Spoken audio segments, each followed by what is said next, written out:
Hello, good afternoon. Welcome po sa mga bisita. Welcome po sa bawat isa. Kung first time niyo pong nakadalo sa ganitong gawain ay inaanyahan po namin kayo sa view deck. We just would like to chat with you. Alright, pwede ba natin palakpakan minsan pa ang Panginoon? Praise the Lord. Praise the Lord.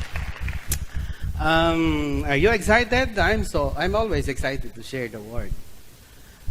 In one way or another, tayo po ay nakaranas na ng embarrassment in our life. Bang nakahihiyang sandali ng ating buhay. Naranasan nyo na po bang mapahiya? Oh, syempre naman. Sa maraming pagkakataon at sa iba't ibang pagkakataon, tayo po ay nakakaranas nito. Ngayon, in just a few months ago, ay naging bahagi ng pahayagan ng media ang ipakikita ko pong larawan. Sila po, I do not intend to degrade them. I will just making an illustration. Kilala niyo po ba ang tatlong personalidad na ito? Yan. I'm sure you know.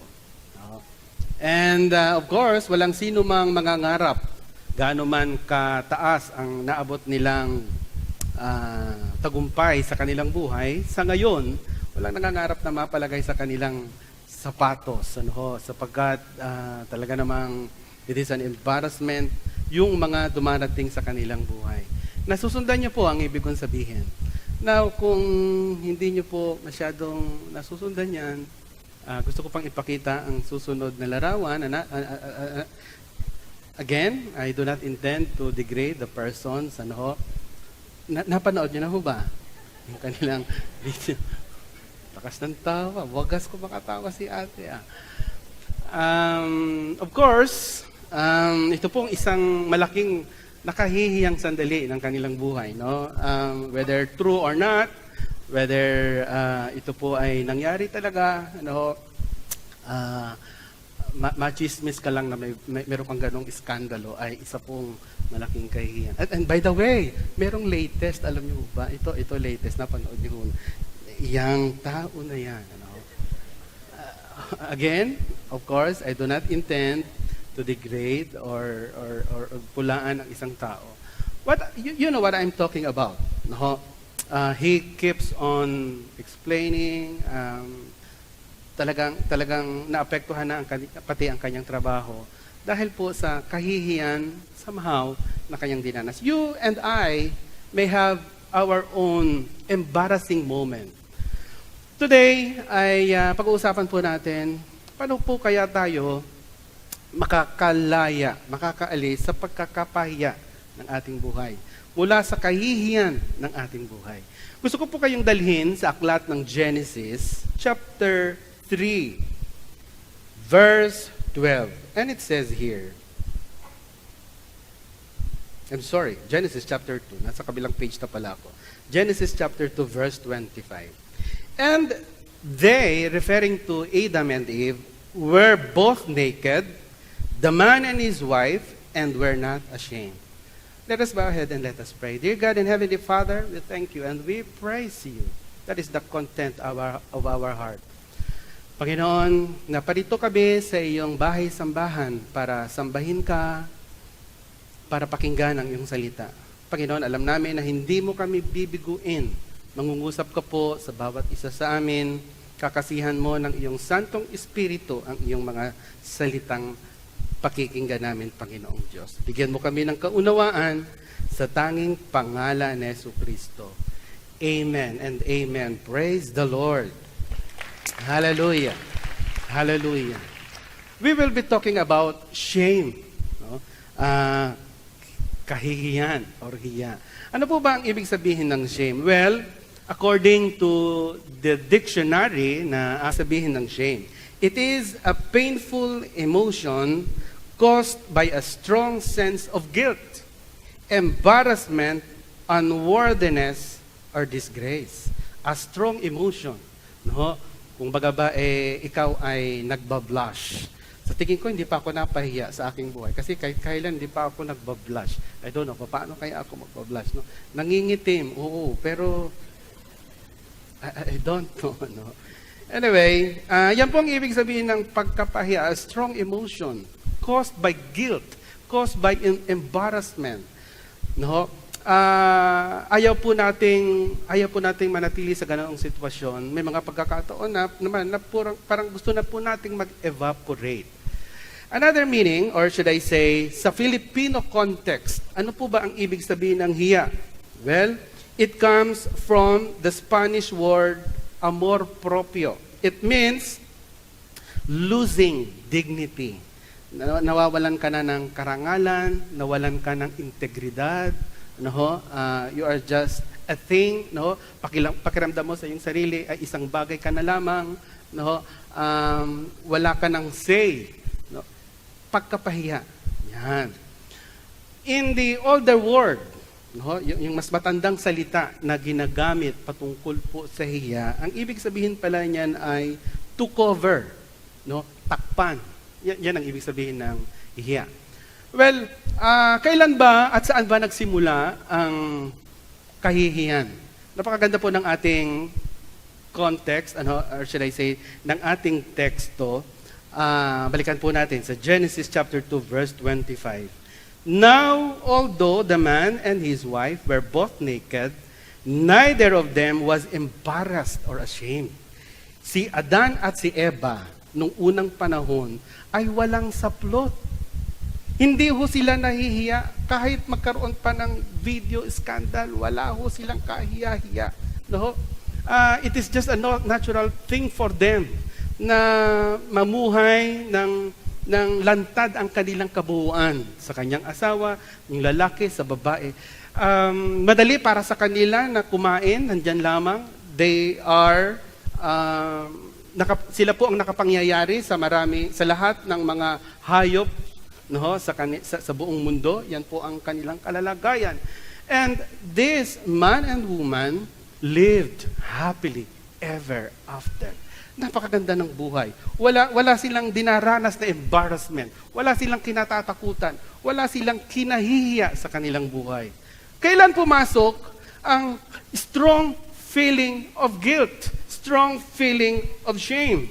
In the book of Genesis chapter 3 verse 7, ito po yung panahong si Adan at si Eva ay natuksong kumain ng bunga ng punong ipinagbabawal. And this becomes the scenario. Verse 7. Then the eyes of both of them were opened.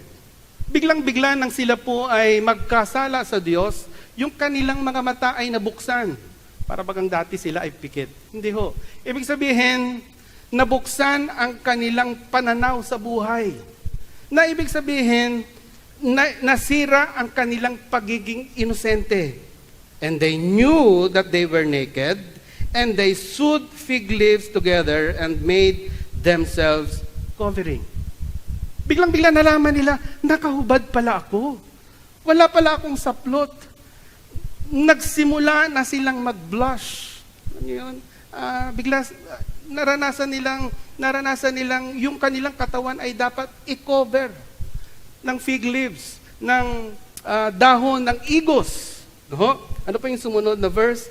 And they heard the sound of the Lord God walking in the garden in the cool of the day. Parang ngayon lamang dumaan ang Diyos. Samantalang araw-araw namang dumadaan ang Panginoon. And Adam and his wife hid themselves from the presence of the Lord God among the trees of the garden. Yung kanilang Panginoong Diyos ay kanilang nilalayuan o pinagtataguan. So dito pala nagsimula ang kahihiyan. Nung ang tao ay malaglag sa kasalanan. Nagkaroon na siya ng insecurity. Ito pala ang ating nature. A person, gaano man po siya kagaling, gaano man po siya kaganda, ay nakararanas po pala siya ng insecurity sa buhay. Na dahil gusto niyang umangat ang kanyang buhay, magpapayaman siya ng magpapayaman. At kahit na mayaman na siya, gagawa pa rin siya ng maraming salapi. At pag maraming salapi na siya, No? Hanapan naman niya ng taguan ang salaping yun. Very insecure. Ito po ay bunga ng kasalanan. Bunga ng kahihiyang dulot ng kasalanan. No? Alam mo ninyo, ito pong pagkakataon na ito, na ang tao ay nagkasala. Ang tao ay nakaranas ng kahihiyan. Dala-dala niya po yun hanggang sa mga sumunod na saling lahi. Siya po ay natatakot niya meron na siyang fear of failure. Ayaw na ho niyang ipakita ang kanyang galing. No? Somehow, siya po ay, kapag tinawag mo magministeryo, teka, ayoko. Ang ganda-gandang kumanta, ang galing-galing umawit, pero tawagin mo magministeryo, teka muna, nahihiya. Ang galing magsalita, pero sabihin mong mag-Bible study leader, nahihiya. Because kaakibat ng ating pagkakamali at pagkakasala, kaakibat nito ay natutuho tayong matakot sa pagkakamali. Ayaw ho nating mapahiya. Ganon po pala ang kasaysayan ng kahihiyang ito. Ganito po pala ang dinanas ng bawat isa sa atin. Ngayon, ano ba ang naging reaksyon natin? Ano ba ang nagiging reaksyon mo? Ano ba ang naging reaksyon ng ating unang mga magulang when they experience shame? Well, let me read to you. Sabi po sa Genesis chapter 3 verse 7. What is man's response to shame?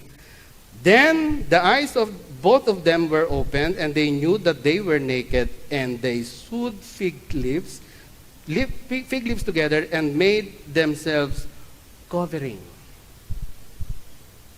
Nung siya po ay magkasala, nung siya po ay maipalagay sa isang malaking kahihiyan, natuto pong itago ng tao ang kanyang sarili. He sewed fig leaves. Nagtahi po siya ng mga dahon ng igos at kanya pong itinakip sa kanyang katawan sapagkat nabuksan ang kanyang mga mata. Sa atin pong buhay, ito rin po ang madalas na ginagawa natin when we done something foolish, when we done something very shameful. Instead of fixing things, instead of doing something to make it right, ay atin po itong itinatago, atin po itong ikinocover. Kaya pala ang ibig sabihin, the older meaning of shame is to cover. It means to cover up, para itago ang isang malaking kahihiyan. Alam niyo po, tayong mga Pilipino ay likas na mahihiyain. Yan po ay makikita natin sa ating mga dating kadalagahan, noong panahon ni Maria Clara, yan po ang ating nature. Gusto po nating itinatago ang ating sarili, itinatago ang ating pagkukulang o pagkakamali. Alam mo ninyo, kahit pala ang tao, gaano man siya kaganda, meron ho siyang kurot sa kanyang puso na ikinahihiya niya yung kanyang flaws, yung kanyang mga pagkukulang at pagkakamali. Meron ho akong kilalang celebrity, kilala po siya worldwide. I'm sure kilala nyo rin po ito. Meron pong rumor sa kanya na siya po ay, kilala niyo po ba itong si Sylvester Stallone? Yan, sa kanya pong tagumpay na narating, sa kanya pong pagiging matikas na lalaki, meron po palang rumor, hindi po ako chismoso nabasa ko lang po yun. What I'm trying to drive at is, gusto pa rin iayos ng tao, yung kanyang maayos na pangangatawan, yung kanyang maayos na pagmumukha. He tried to, I suppose, ay nag-inject po siya ng butike, ano tawag doon? Botox. Kala ko butike. Nag-inject po siyang ganun. Kagwapo-gwapo, matikas, matagumpay, because he wanted to cover up his imperfections, his inferiority, his being inferior. Another person, another celebrity, a high caliber fashion designer. Kilala niyo po ba itong si Donatella Versace? Yan, Ilang beses po siyang nagpa-opera ng kanyang pagmumukha. I don't know why. It is not to degrade him or degrade her. What I'm trying to say is, nasa kanya na ang lahat, pero trying to cover up something. Ganun pala ang tao. Ganun pala ang tendency ng tao pag siya ay nakararanas ng insecurity and inferiority sa buhay. Totoo rin ba yan sa Biblia? Si Adan at Eva lang ba ang nakaranas ng pagko-cover up? Meron pong isang dakilang hari na namuhay sa bansang Israel during the golden years of Israel. Ito po ay si Haring David. May isang panahon na kung saan ang mga sundalo, kasama ang mga general, dapat kasama ang hari, ay nakikidigma.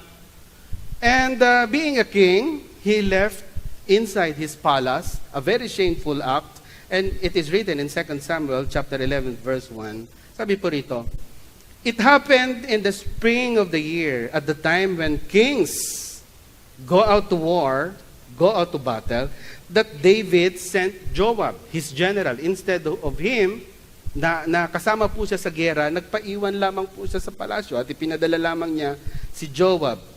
And David remained at Jerusalem."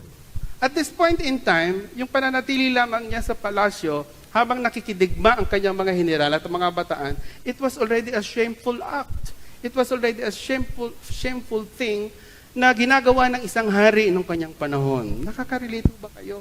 Na kung magkaminsan sa ating trabaho, ay wala po tayong ginagawa. Doing nothing is a shameful act na habang nagpapasweldo sa atin ng ating employer, wala kang ginagawa. Habang ikaw ay pinalalakas, itinataas ng Diyos ang iyong kabuhayan, you are not doing any ministry at all. It is, I would say, a shameful thing. Ano ang nagiging resulta kapag nasa ganito kang kahiyahiyang kalagayan? Alam niyo po, si Haring David, ng mga panahon na yon, doing nothing, thinking nothing, just making a relax, a shameful thing for him, ito po ay nagbunga ng mas malaking kahihiyan sa kanyang buhay. Verse 2, "Then it happened, one evening that David arose from his bed. Gabing-gabi, tumayo si Haring David and walked on the roof of the king's house." Siya po ay naglakad. Tandaan po ninyo paggabi, ibig sabihin madilim. "And from the roof he saw a woman bathing." Ang talas ng isang lalaking nasa gitna ng kahiyahiyang kalagayan na wala naman siyang ginagawa. Ang talas ng kanyang mga mata. Mahilig magmasid sa paligid. Ganon din po pala ang isang taong, ganon din po pala tayo kapag wala tayong ginagawa. We are in the midst of shameful acts, shameful situation. Pinagmamasdan natin ang mga paligid sa atin. May nakakakilala kaya sa akin dito? Nalalaman na kaya niya ang aking ginagawa? Si Haring David, sa talas ng kanyang mata, nakita niya ang babaeng naliligo. "And the woman was very beautiful to behold." Napakagandang pagmasdan ng isang babaeng naliligo, kahit na napakadilim. Pakatandaan po natin, kapag ikaw ay nasa gitna ng kahiyahiyang kalagayan, doing nothing, ito po ay magbubunga ng mas malaking kahihiyan. He committed adultery. Ano po yung ginagawa natin kapag tayo ay nagkakamali at nagkakasala? The rightful thing to do is to fix things. Face the consequence. Wala ho tayong magagawa. We cannot cover it up somehow. Pero ang natural tendency of a person, of a sinful person, or a Christian because of his sinful nature, is to cover up some more. Patuloy pa niyang itatago ito. And then, si Bathsheba at siya ay nag-commit ng adultery at siyempre ito po ay nagbunga, nagbuntis po si Bathsheba. And then, pagkatapos ho niyan, pinatawag niya po si Uriah. He began manipulating the persons around him. Kanya pong pinilit si Uriah na tumabi kay Bathsheba habang ang kanyang mga ibang sundalo ay nakikidigma para nang sa ganoon hindi mag-isip ng sino man na ang idinadala po nitong si Bathsheba ay kay Haring David kundi kay Uriah. Pero dahil matinong tao, matinong sundalo Si Uriah ay hindi niya po ito magagawa. Sabi niya po kay Haring David, hindi po pwede yan. Gumawa na naman po ng isang scheme itong si David. Uriah, lasingan tayo. Basahin po ninyo ang istorya. Kanyang nilasing na hoping makikipagsiping na itong si Uriah sa kanyang asawa na si Bathsheba, pero hindi po nangyari sapagkat may dangal ang kanyang sundalo. Ano po yung mga sumunod na pangyayari? Sapagkat hindi po nagtatagumpay ang mga planong ito ni Haring David. Instead, na ito po ay kanyang ayusin at baguhin, he made a cover-up some more. This time, pinapatay niya na po si Uriah, ipinadala niya po sa gitna ng labanan na kung saan hindi na siya makakatakbo, pero iiwanan ng tropa ni Joab. Nakita po ninyo yung pamamaraan ng tao para itago ang kanyang mga pagkakamali at pagkakasala. Alam mo ninyo, sa atin pong kultura, siguro mga isang henerasyon na po ang nakakaraan, kapag ang isang babae, maybe 16 years old, 17 years old, ay nabuntis, the easiest way para po maalis sa kahihiyan ng babaeng yan ay ipinakakasan ng kanilang mga magulang. No? Trying to cover up, pero makalipas po ng isang henerasyon, iba na po ang ginagawa. Instead na ipakasal, trying to abort the baby, covering shame, covering the very shameful thing that the woman or the girl has done. Marami pong mga lalaki, nung unang panahon, ito na naman ako si unang panahon, bibihira po ang naglaladlad. Alam niyo ho ba yun?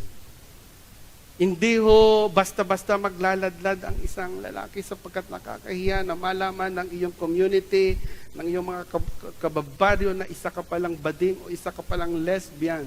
Pero pagkalipas lamang ng isang henerasyon, nabaliwala na po yun. Trying to cover up the things of the past. Nagmamalaki na po siya. How do you cover up the shame? The shameful situation that you are in right now. Paano mo ba ito kino-cover up? God knows that is your natural tendency. That is the tendency of any single individual. Pero alam mo kapatid, ang gusto ng Panginoon, wag mo yang itago. Wag mo yang i-cover up. Kundi ito ay buksan, ayusin at hihingi ng tawad sa Panginoon at gusto ng Panginoon maituwid ang anumang pagkakasala na nagbunga ng kahiyan sa iyong buhay. Yan ang gusto ng mangyari ng ating Panginoong Diyos sa bawat isa sa atin. Amen po ba tayo ron? Pwede ba nating palakpakan ng Panginoon? Hallelujah! Hallelujah! Trying to cover up. Pero nung hindi po mabisa ang pagko-cover ni Adan at Eva, meron pong panibagong scheme na ginawa itong si Adam and Eve.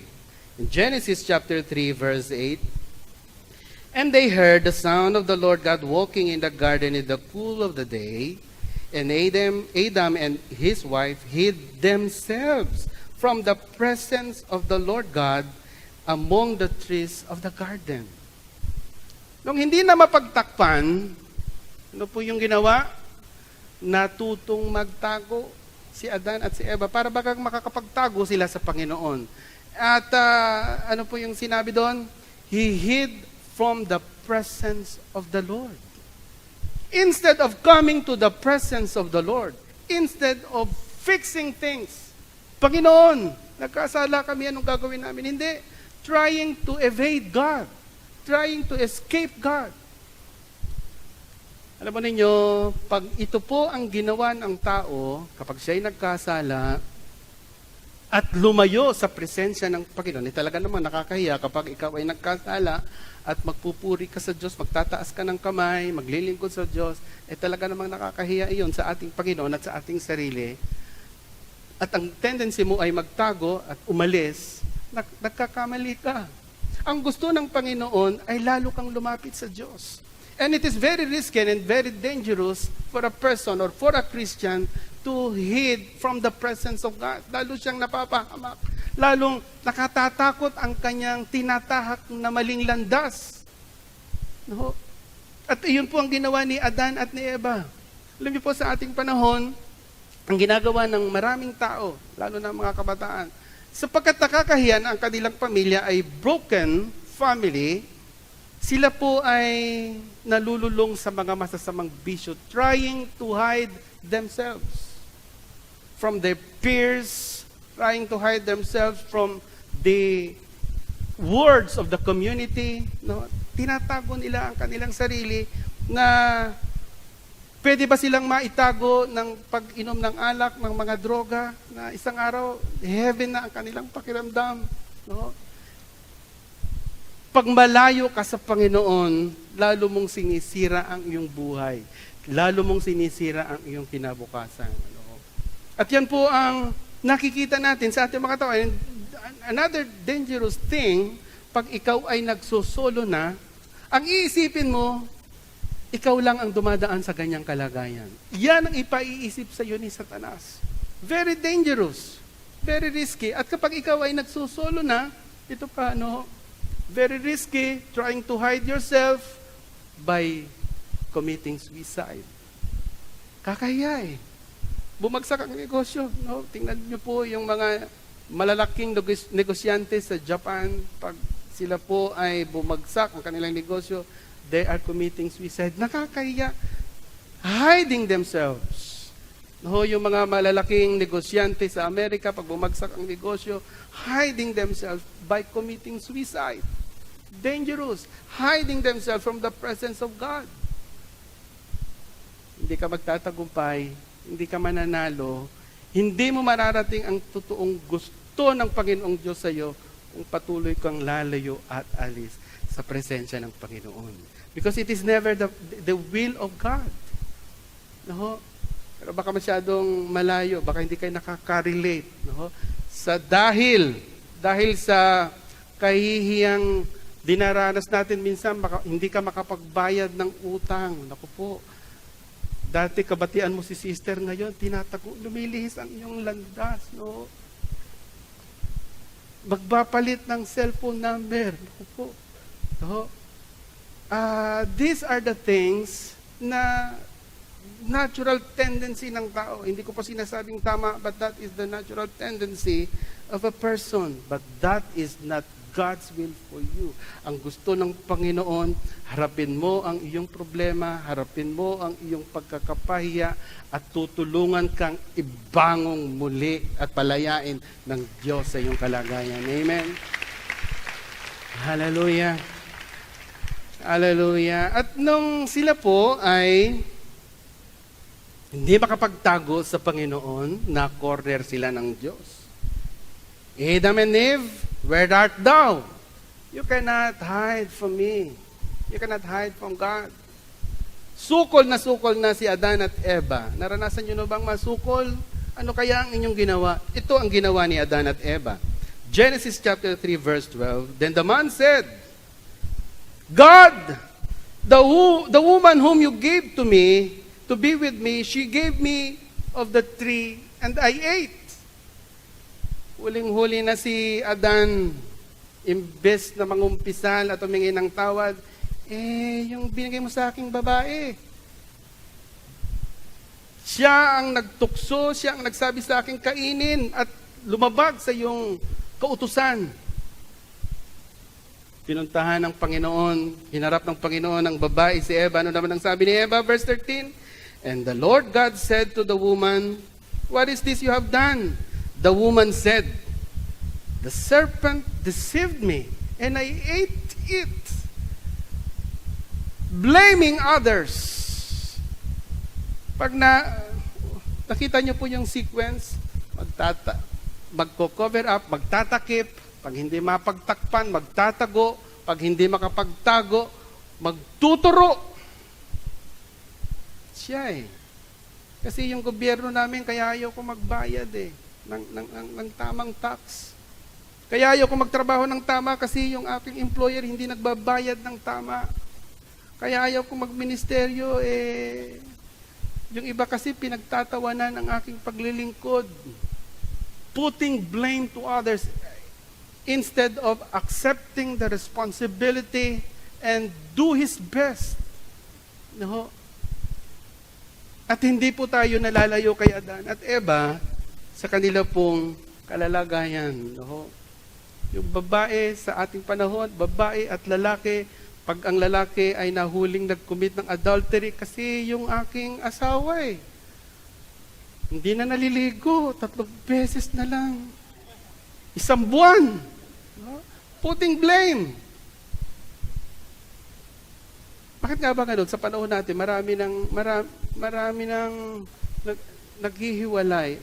Kung kailan naging artistic na yung pagsasabi ng, will you marry me? No?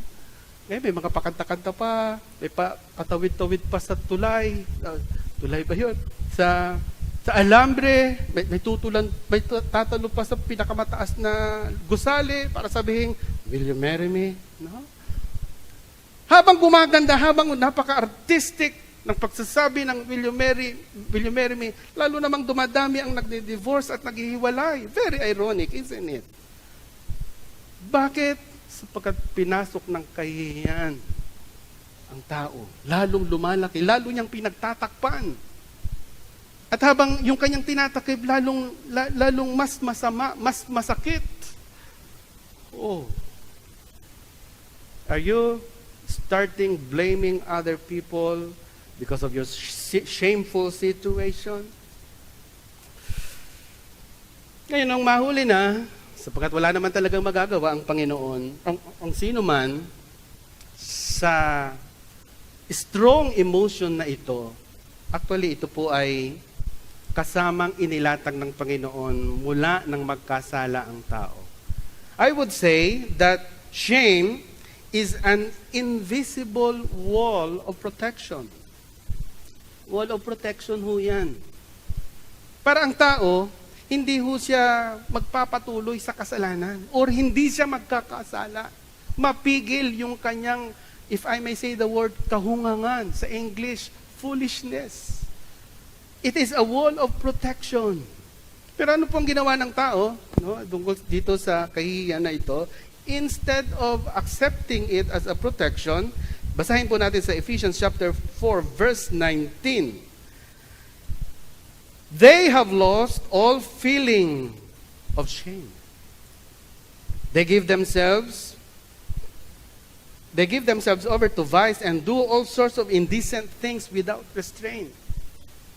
Naintindihan niyo po yung English? Ang hirap ng English intindihan. Basahin po natin sa Tagalog, verse 19. Pakilabas nga po. Sila'y naging alipin ng kahalayan at wala na silang kahihiyan, kaunti man lamang. Wala nang natirang kahihiyan. Inalis, hindi na nagbablush.